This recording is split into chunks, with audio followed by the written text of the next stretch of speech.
Alright, so I just wanted to talk about welding cylinders and my home fill setup here. And so it's likely going to be a rather long video of me doing not much more than talking. Um, so, fair warning, I suppose. Um, so I guess to start with welding cylinders, when I was first buying cylinders, I was reading around on the internet and getting a lot of weird and conflicting uh, information on cylinders. Um, watching a couple YouTube videos, reading internet forums and that kind of thing, there are some really interesting stories from around the country and around the world of the shit that people have to go through to get access to cylinders. And especially, it sounds like in Canada, it's a glorious clusterfuck of paperwork and bureaucracy and what have you. But I mean, I guess that's kind of be expected with Canada. Um, but so it, from reading around on the internet, it was very confusing as to what the deal was with owning these things. And the best advice that I can give you on that is just simply talk to your local weld supply on what the deal is with cylinders. Thankfully, in my area, the process with cylinders is very simple and it makes sense, and it's the way it ought to be everywhere. Um, and So I own all of the cylinders that I have. I don't rent any of them. I don't lease any of them. Nothing like that. And I guess for somebody who's not familiar with this, there are two ways that I'm aware of that you can have these cylinders. You can either buy them outright, or you can go on a rental program, the same way as you would rent a house or whatever. You pay for it month to month or every 6 months or whatever the deal is. But in that case, you have to pay the gas supplier, I don't know, however much it is to, have one of these things for a month, 6 year, 6 months, a year, whatever. For me, I just buy all of them just because it makes it a lot simpler. Um, if if you are buying the cylinders from the gas supplier, it can be very expensive. Right now, 2022, in my area, to buy the tank on a K tank is $450. Um, but then that means that you own it scot-free and you don't have to worry about anything else. And then when I go down to the local weld supply to get a new bottle of gas, I just trade them out. Give them my empty, get another one back. 99, 95, whatever percent of the time, a welding supply is not actually going to fill an individual cylinder for you. They're just going to exchange.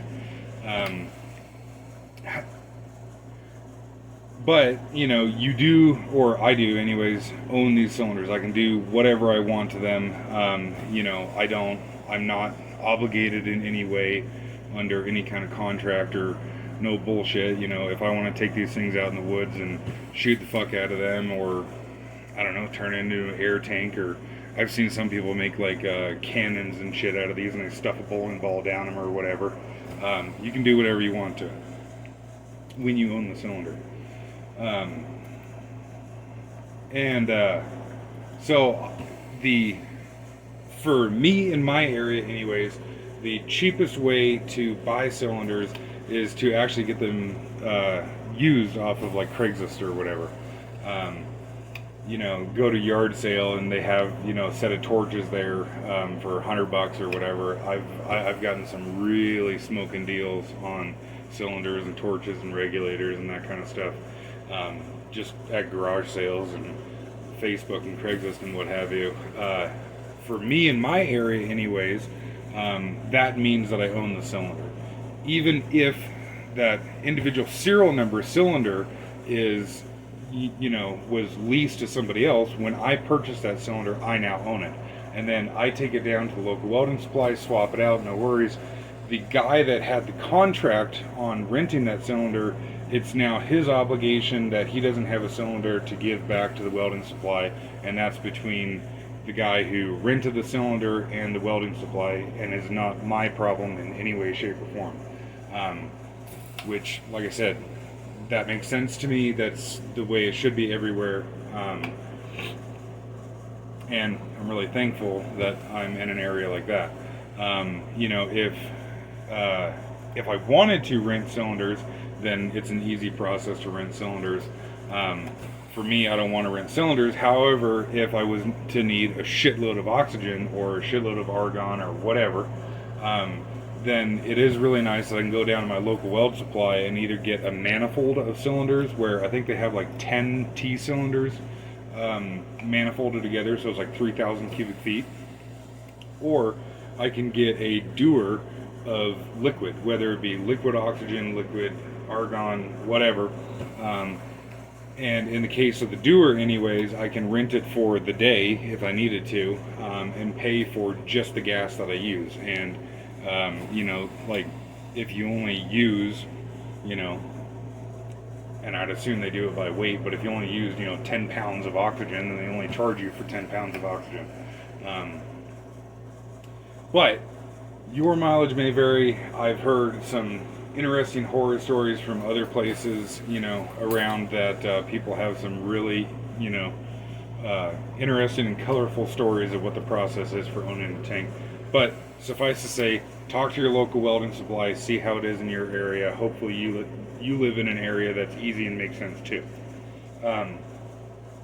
Which, speaking of that, I've heard for some places that if you go to exchange a cylinder and the cylinder is out of certification date, that you have to pay for the recertification of the tank. Thankfully, I don't. I can take them, a tank that hasn't been certified in 20 years, and they will just exchange me for, one that is in certification, and everything's all, sunshine and unicorns, and drive off into the sunset.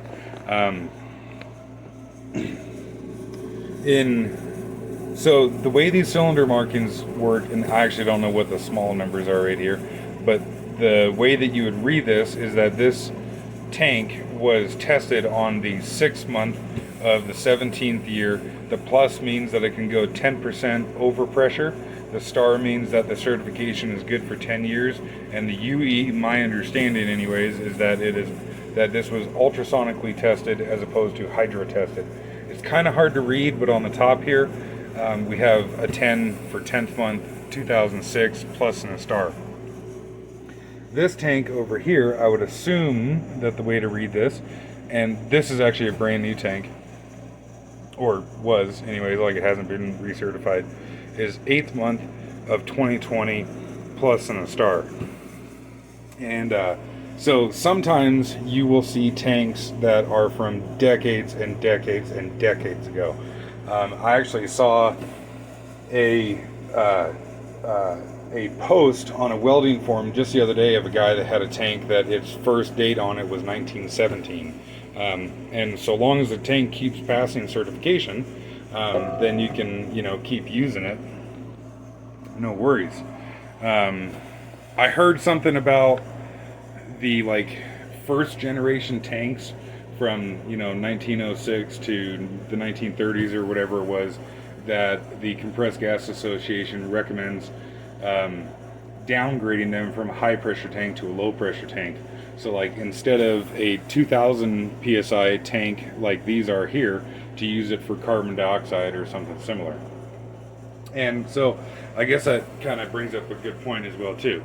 So in my area, my local weld supply, again, your mileage may vary, all high pressure cylinders are treated as the same core, which is really handy, because then if I have a empty tank of oxygen, I can go down to my local weld supply and exchange it for a tank of hydrogen, or a tank of 7525, or fucking helium, or whatever. Because all they want is a high pressure core back. They don't care what the tank was.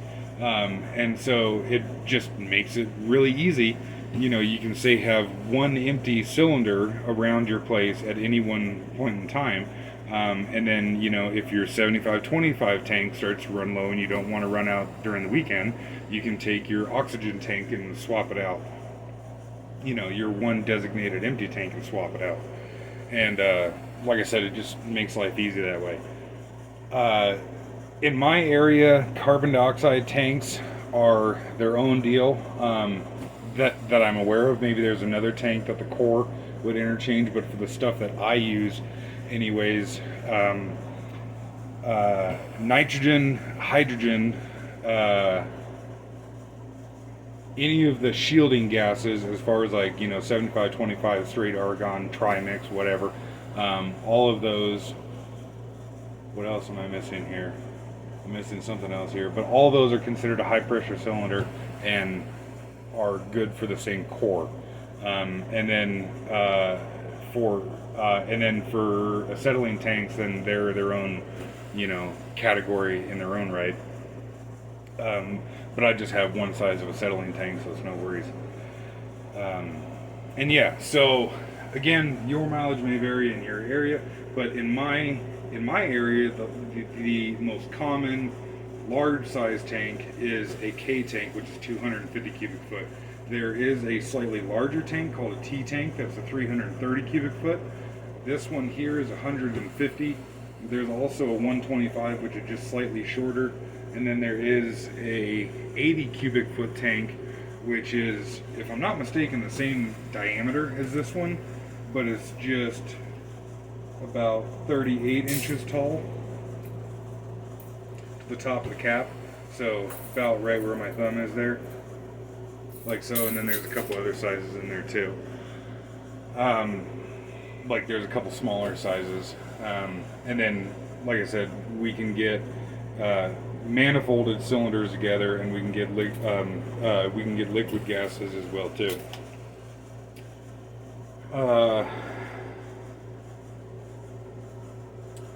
But yeah, so to go down to the local weld supply and just purchase a tank is really pretty expensive. But then you own it, you can do whatever you want with it, and no rental fees, nothing. If you can find them used, if you can exchange them with your weld supply, because I've gotten tanks for pennies on the dollar, and I think it's actually kind of funny sometimes when I go to buy like an old torch setup or something. I'll be talking to the guy about it, and he's like, oh yeah, like it's a real bummer, like this tank's only got like 300 psi in it, so I guess I'll knock some off the price for it. And it's like, okay, all right, cool. Like, I don't give a shit if the tank is completely drained. Really, what I'm buying is the core. But yeah, so I guess then to talk about the concentrator and the compressor. So like I was saying in my last video, this concentrates atmospheric air into higher purity oxygen, and then this compresses it into the cylinder.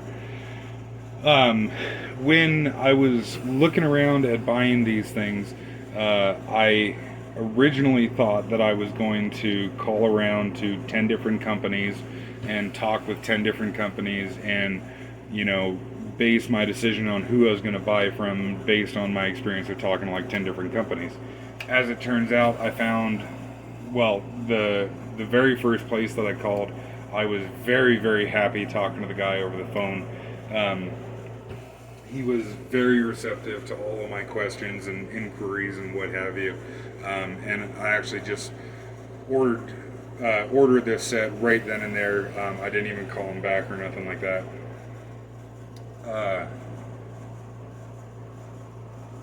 So these are what they advertised as refurbished, rebuilt units.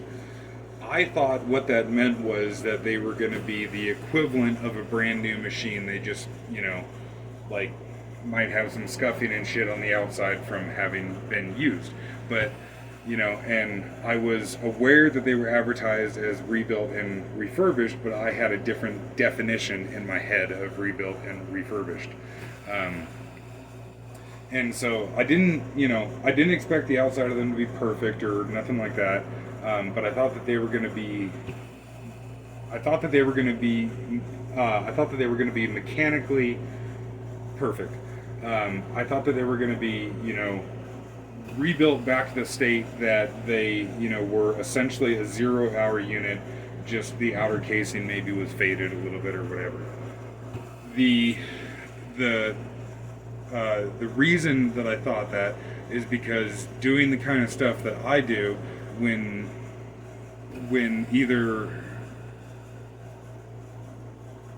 with the kind of stuff that I work on, the companies that I deal with and everything, when I am told rebuilt, I am thinking, it's basically brand new again. I was actually working on a Land Cruiser the other day, like a Toyota Land Cruiser, that, at this point is what? Shit, I guess it's 40 years old. But it just recently came back from refurbishment, and the odometer was reset back to 0. The whole thing was painted, completely mechanically gone through and whatnot, and you could not indistinguish it from rolling off the showroom floor back in 1982. There's a company locally that we get truck transmissions and gearboxes and shit from, that they, by my definition, completely rebuild and refurbish, like, say an Eaton Fuller transmission. When you look at the gears on the inside, it looks like they put a completely brand new gear set in it. They even sandblast down the case and repaint the case and all that kind of stuff. These were not that way. When I first got them, I plugged them in, I turned them on, and there was just this nasty smell funk that came off these things. It smelled like a fucking, I don't know, hospital, nursing home, whatever the shit, probably where they came out of. And just had a really pungent stank to them. And so I pulled the covers off of both of them and saw that they were just filthy with just this like nasty funk on the inside. The little compressor that's in here, the cylinders were all scored up and everything. And like I said, just dirty and dusty and everything in there. It was obvious that they had done work to these things, and that the 2 canisters that are in the back of this guy here, that they had messed with those and done, whatever the fuck they did to them. And granted, these things do work, they do their job, but they are not what I expected. This one has got a couple pieces of broken plastic and shit in it. Like when I pulled the covers off, just some of the plastic structure in here was broken, which I was kind of ticked off about. In behind this little cover is a little maintenance chart, if you will, and then here's the air filter for the thing. And you see that black shit that's on there? That was actually there right when I got this thing, right from the company that I ordered it from. And so, okay, the filter's not fucked or whatever, but again, I thought I was getting the equivalent of a brand new unit,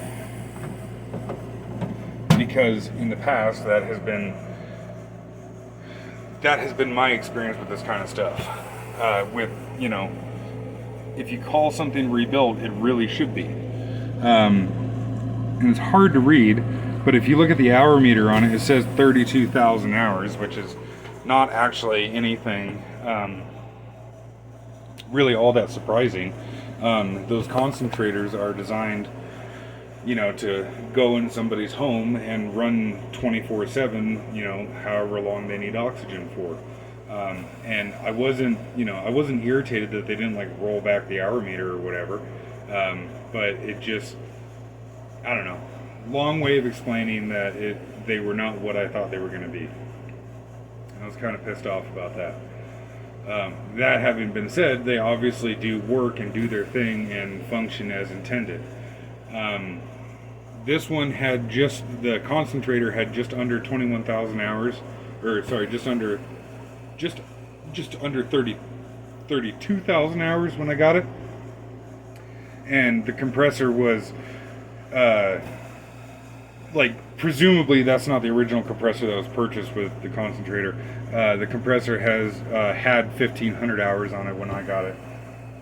And pulled the cover off on that, and same thing, was all dirty and shitty on the inside and what have you. The compressor, the way it comes from the factory, its hour meter is on the back side, and is like, you can't read it when it's tucked up against the wall like that. So I did add an hour meter to the front of it. And if you are wanting to add an hour meter to the front of it, I would suggest lowering it down more, so that, you know, the bottom lip of the hour meter is closer to here, because I actually had to notch out the circuit board a little bit to get the hour meter to fit. The reason that I wanted an easy access hour meter is because I am keeping a log of how long it takes to fill these tanks, because I'm curious to see I'm curious to see how long the compressor will go for. My understanding, and I suppose it makes sense, is that the concentrators will just kind of run. They just kind of go forever, and when they do break down, it's usually something really simple. That's a relatively cheap and easy fix. You can get parts kits for the compressors on those things, and I would assume you can get parts and everything, no worries, for the rest of it. I will put in the description of this video, I will put a link to, for one, a guy putting new seals in one of the compressors, and also a link to a video of a guy that just kind of pulled the covers off both of these and talked about them, and it sounds like he understands how they work better and everything. But the concentrator's got 2 canisters in the backside, and I'm assuming you can hear it in the video, but about every 5 seconds or so you'll hear a purge, and so the compressor will pump atmospheric air into one canister, and then it does its magic in there, puts out oxygen, and then purges that one canister, flips over to the other one, and just back and forth, back and forth, back and forth. The compressor is a pentagon or pentagram or whatever shaped 5-stage compressor.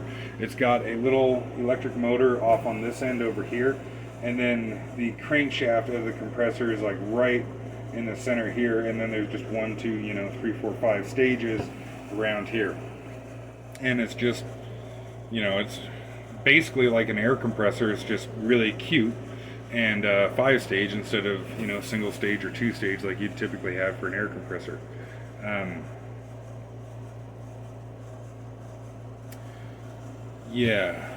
Trying to organize my thoughts here. So reason for hour meter and keeping a log is that one of the questions that the company that I got these through that they could not answer was how long this compressor will last filling tanks to full pressure. If you read around on the internet, and it makes perfect sense, that if you only run this compressor to roughly 1,000 psi and shut it off, it will last, the seals in the compressor will last a whole lot longer than if you were to let it shut off automatically at its cutout pressure. So on the 5th stage on this compressor, it's got a little sensor on there. I'd assume it's set to 2,000 psi, and once it reaches its cutout pressure, then the light will change from filling to full, and it automatically turns off the compressor.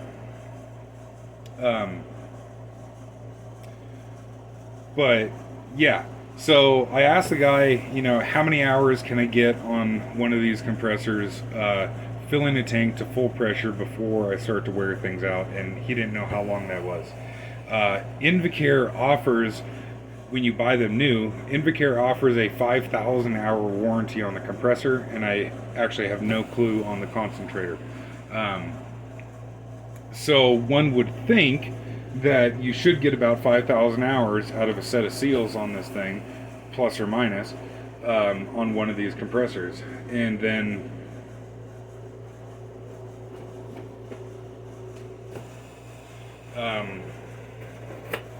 but from all the reading that I was doing and what have you on the internet, nobody had a really good,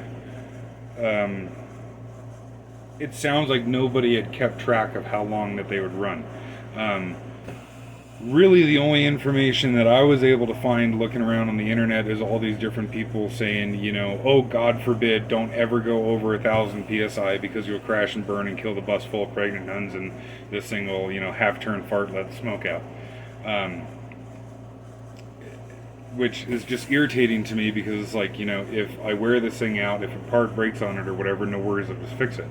And so, with talking with the company that I got these from, he was saying that the most common failure that they have on these compressors is that the stage 4 and 5 seals just simply wear out. And so when I ordered these deals, I got stage 4 and 5 seals as like extra parts. And hopefully you can get an appreciation there for how tiny that fifth stage is there. You know, it's almost be too big for a cock ring for me, but you know, I don't know, what is that, a quarter inch across or something like that, but really, really, really small. But so I bought some extra seals and figured I would just, you know, run it until it starts to give me problems, see how long that is, put seals in it, and you know, no worries, down the road to go. The crazy thing is that these seals are about $100, and you can see they do look like rather intricate little seals. You know, I don't know what's going on in there exactly, but it doesn't seem to be like just a piece of rubber. For fuck's sakes. There we go, maybe that's a little better. But, and like I said, I'll put a link in the video description to a what looks like rather informative video of a guy replacing stage 4 and 5 seals on one of these. What is interesting to note about these, though, is that they are not only a dry compressor in the sense that they don't have any oil in them, but they're also an open crankcase compressor.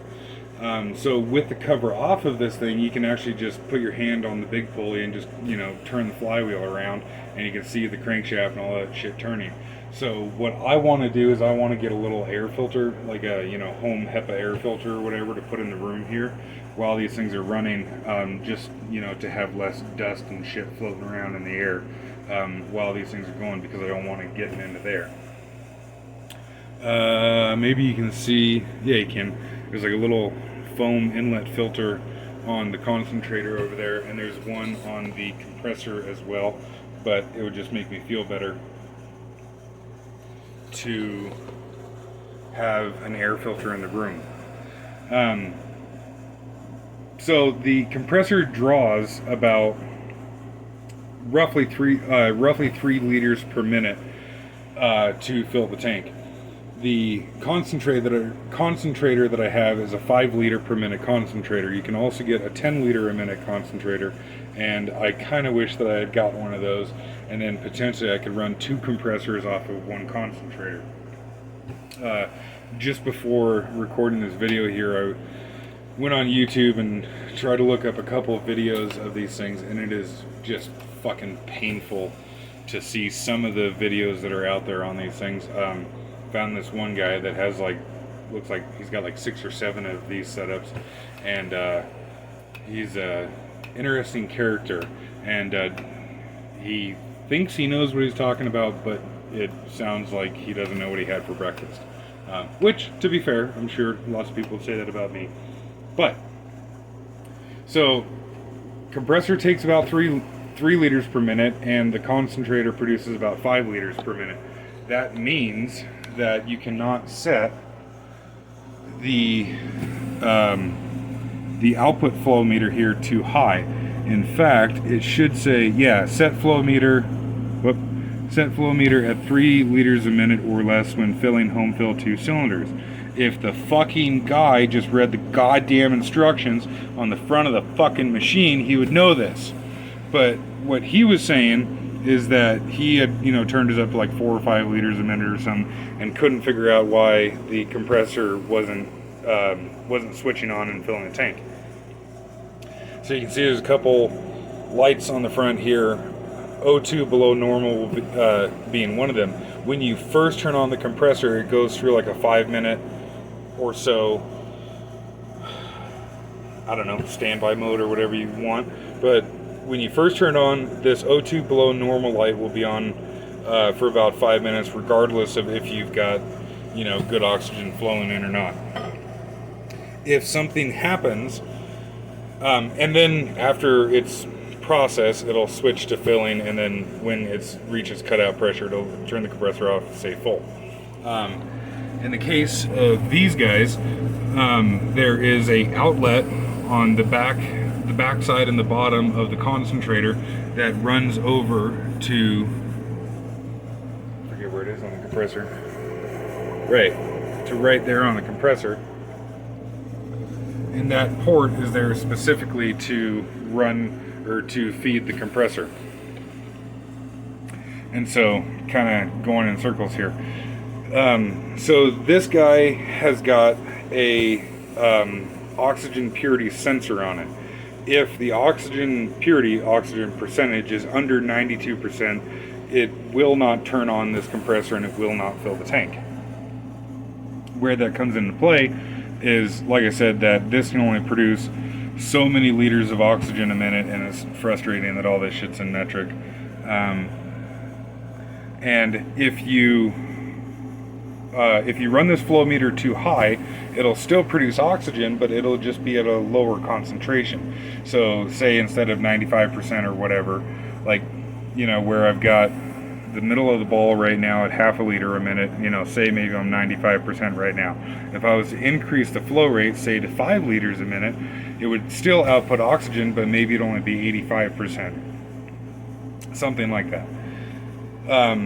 So, yeah, you have to take into account the limit of the volume of oxygen that one of these things can produce. And so, in theory, we should be able to turn this up as the instructions on the front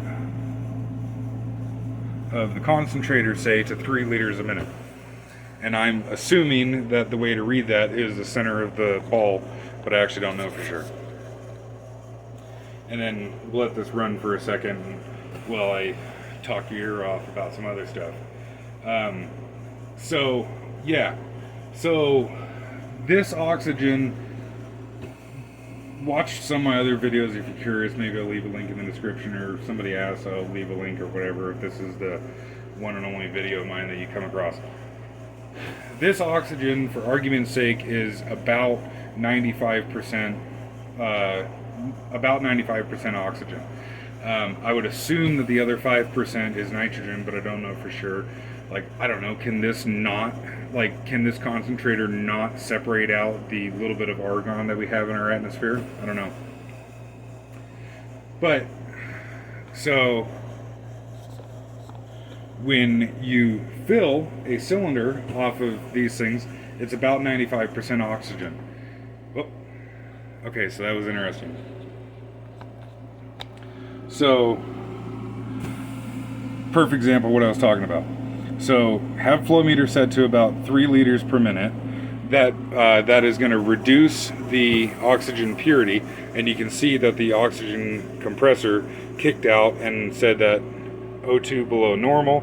And then if I leave the flow meter on the concentrator like that, then this will kind of flip-flop back and forth, because when the compressor shuts off, then it reduces the oxygen withdrawal from the concentrator.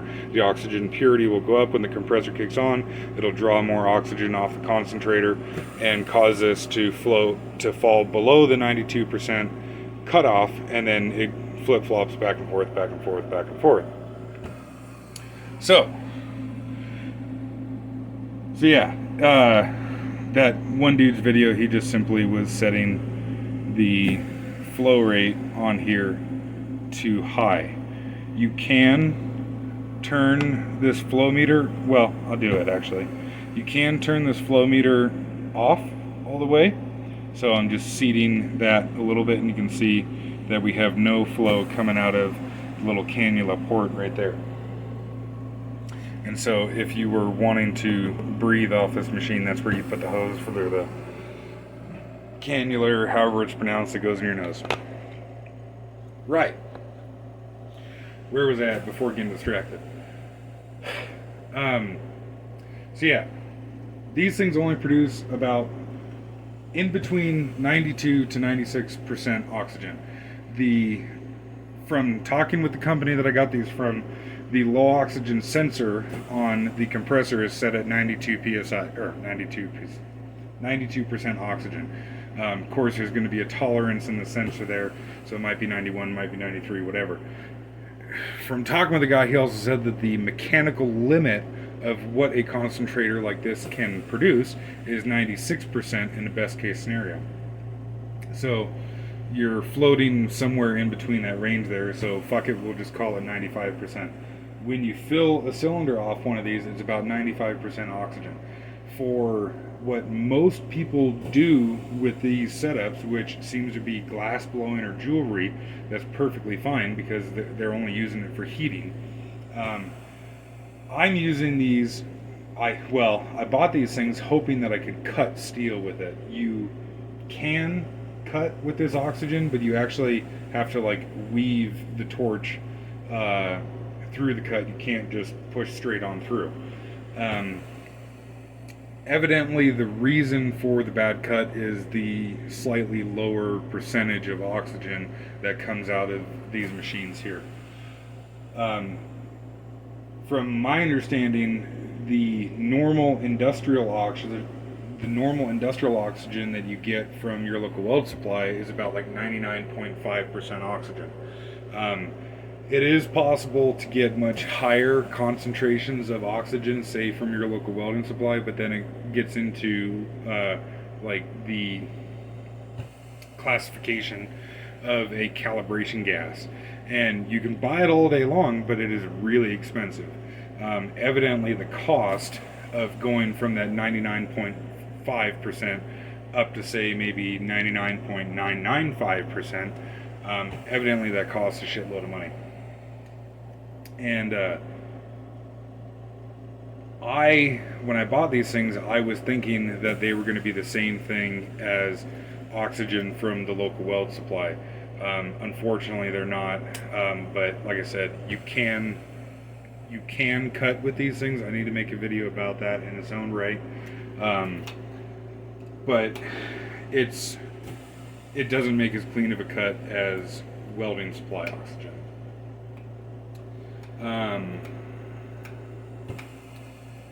What else?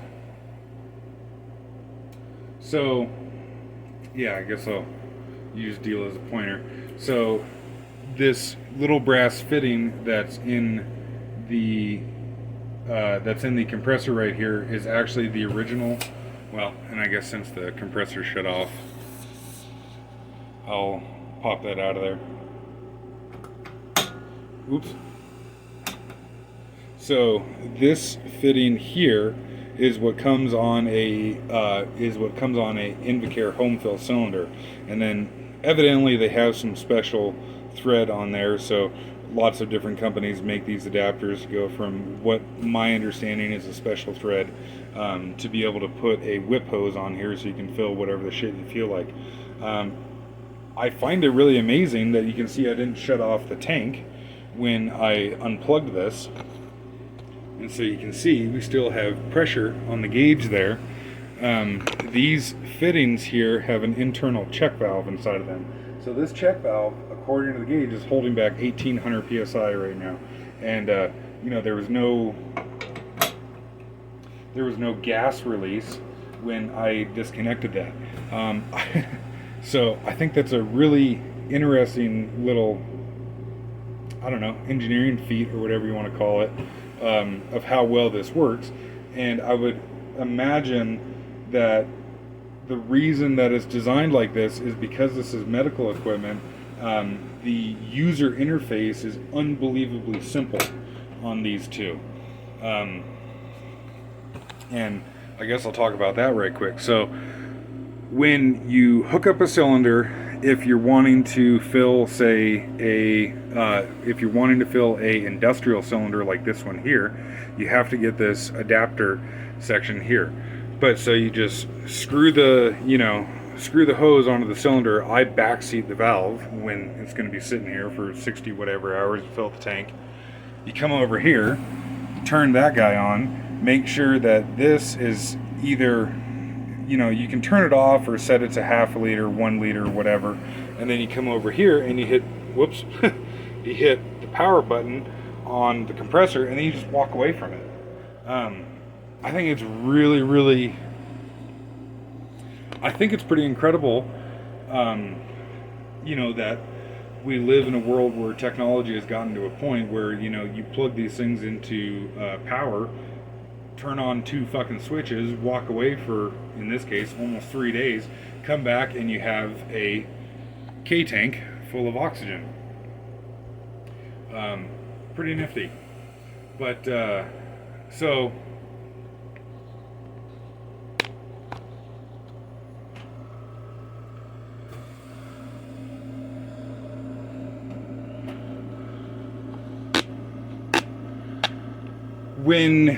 When I received this setup, it did not have the cross here, and it did not have this guy here. What this is a bleed valve, and I got this off of I got this bleed valve off of eBay. I think if you just type in like high pressure bleed valve in eBay, that'll come up. The threads unfortunately were kind of chewy when I got it, like they just weren't cleaned up all the way. And so I put some grease on the threads, and it is not a good idea to use petroleum based or any kind of you shouldn't put any kind of flammable shit, petroleum based stuff, whatever, around, for argument's sake, pure oxygen. There is, however, a oxygen safe grease, like so, and I put some of that grease on the threads on there, and it cleaned it right up. And it runs nice and smooth now, and no worries. And I would have expected the compressor to kick in again by now, and I'm not sure why it is taking so long. I want to set the flow meter on the concentrator back to half a liter a minute, just because.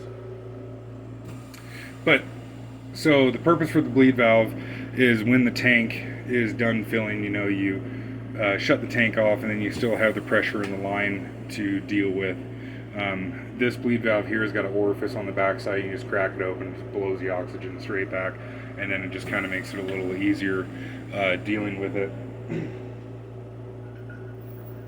Unfortunately, the gauge that this came with, I think, was this one here, which is just a Chinesian fucking raging piece of shit gauge.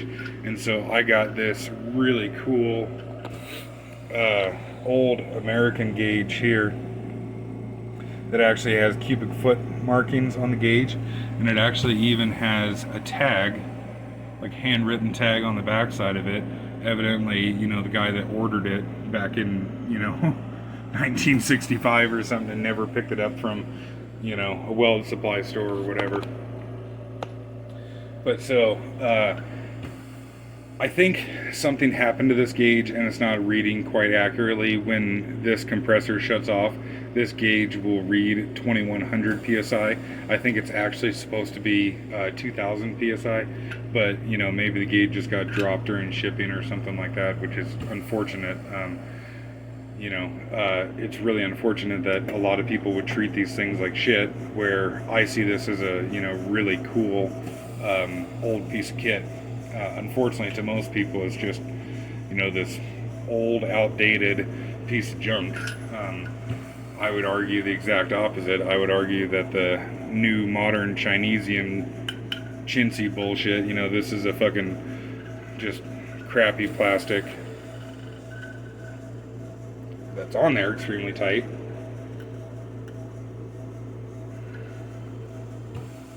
Well, anyways, plastic gauge face on it, or lens, I mean, where, whoops, this one here has actually got a crystal lens or glass lens or whatever. They're called crystals anyways, and a really sweet machined brass ring that holds it on.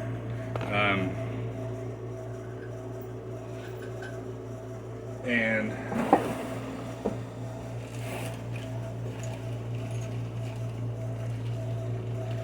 I found on eBay some new old stock replacement, and you can see they call them gauge crystals. But yeah, new old stock lenses for gauges, because I got a couple old gauges that I need to find a place to get them fixed up and everything. So if you know of a place that fixes and repairs sweet old gauges like this, let me know. I was thinking of checking around with like people that do watches and what have you. I found a couple people on YouTube that do like watch repair and what have you. And this one guy in particular, he'll like buy an old watch off of eBay for $25. It's all broken and fucked up and doesn't work, and repairs it and gets it back to working again. But so you can see that compressor is running again, and everything's cool and happy. This hour meter and the hour meter on the backside only run when the compressor motor itself is running, not just when the switch is turned on.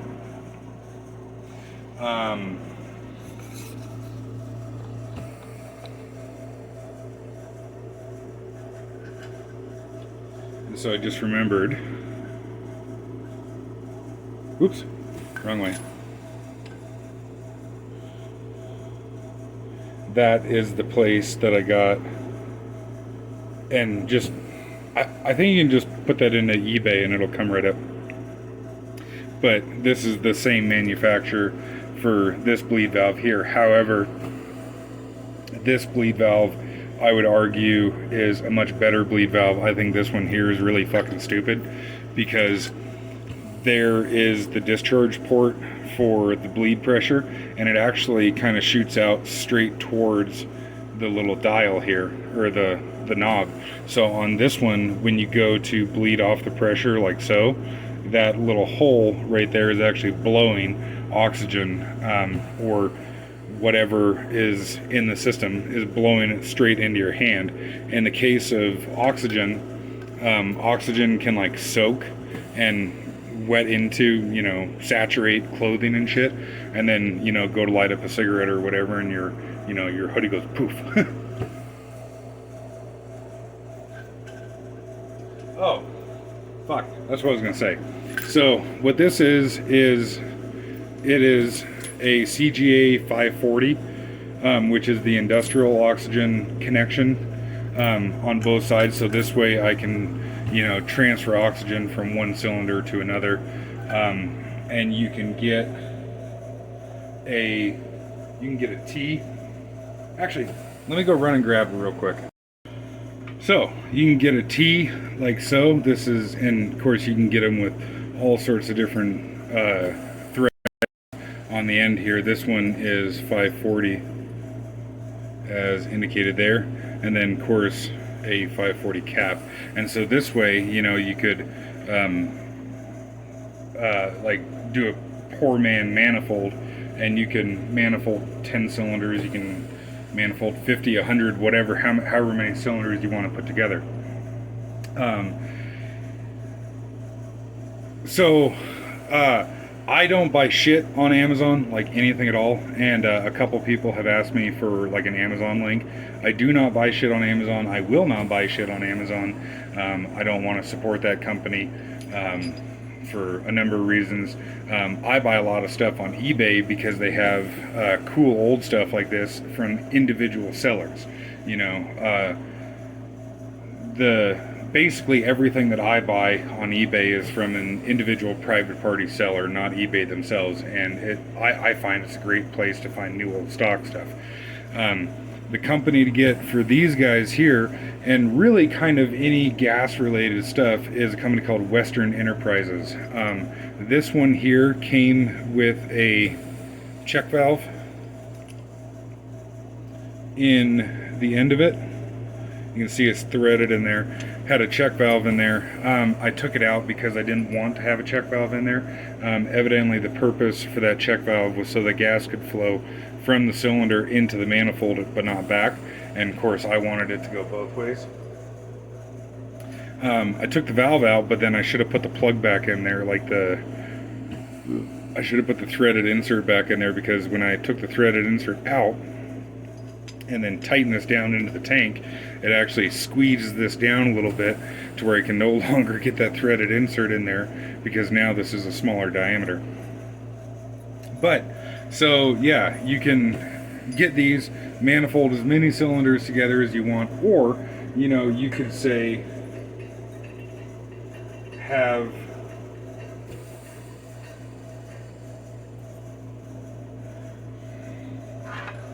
so of course obviously we could, you know, say connect this cylinder to this cylinder, and then if we had another one here we could, you know, hook this into it as well and continue on down the line. Or you could have say your gas regulator in this port here, and then you could fill this cylinder while using the gas off the cylinder and not have to take anything off the cylinder,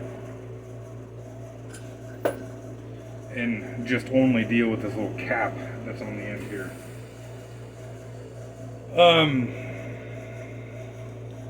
So yeah, I kind of knew that I was going to ramble on in this video for a while, but I didn't think that I was going to ramble on for quite that long.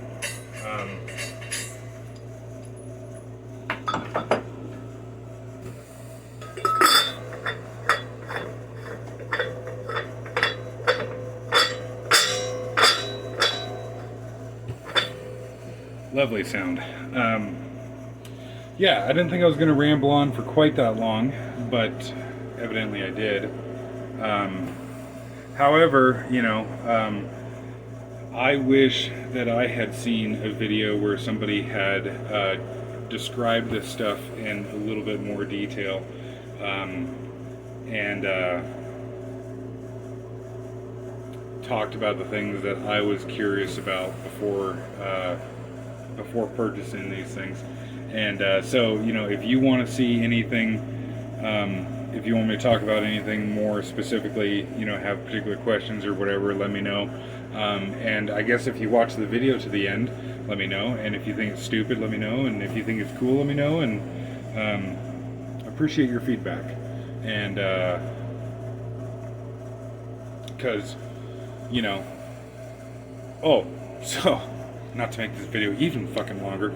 So the compressor, the whip hose, the concentrator, and the extra seals and shipping was about $2,200. And so like I said, the reason that I'm making multiple videos on this and talking for nearly an hour to my fucking phone is because I wanted to learn as much as I could about these things before spending that kind of money.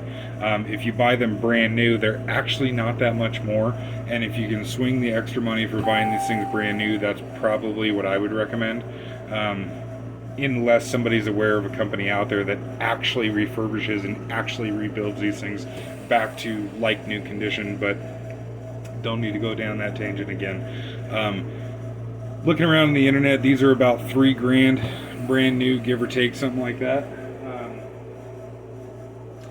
Now, mind you, that $3,000 is for just the compressor, just the concentrator, probably the little connection hose in between the two, because it is actually, like, there's special fittings on the end of the hose. It would not include this this whip hose here for filling, so that would be an extra cost. And then, I don't know, maybe shipping is more on top of that. So, yeah, I don't know. If somebody has bought these brand new, I guess let me know how much it is. Which, speaking of the fill hose, I guess that kind of brings up a point. So, right now I have these things in my house because I want to keep them... so my shop gets ambient temperature. If it's 100 degrees outside, shop's 100 degrees. If it's negative 40 outside, shop's negative 40. For one, I didn't want them going through the temperature swing, and also, like I explained, because the compressor the oxygen compressor and the little air pump compressor in there both have open crankcases. I wanted them inside. However, having a couple hundred cubic feet of oxygen inside the house is not exactly a good idea. This one's full, or sorry, this one's empty, waiting to get filled after that one. So this cylinder really doesn't pose a danger. But this one, at that pressure, is what, 200 cubic feet of oxygen? It's not the greatest idea in the world to have 200 cubic feet of pressurized oxygen in your house. These hoses are a Teflon lined stainless steel braided hose, and so you can actually get these hoses in whatever the fuck length you want. I would imagine that the only limit to how long you can get these hoses made is how long the manufacturer of the hose coils them on their spools, which I would, for a hose this small, I would think it's probably like 500 foot or something. But Teflon is a trademark name. So the new, modern, politically correct name for these is PTFE, which I don't remember what that stands for at the moment, but PTFE is the generic name for Teflon. Teflon is the trademark name or whatever. Holy shit, I don't need to make this video another hour long. So, what I want to do, and I guess where I was going with that, you can see this hose is actually smaller than my pinky. What I want to do is have the concentrator and compressor in the house to keep them protected, and then just simply drill a tiny little hole through the wall there, and then I can get, a 25 foot, 30 foot, whatever the fuck long hose I feel like, and be able to have the cylinders outside of the house. But when I bought the concentrator and the compressor, that was a hose that it came with. And so this is what I'm doing for now. I think that is now actually finally the last thing that I was wanting to say about this. Like I said, any questions, feedbacks, comments, bitches, moans, gripes, complaints, let me know.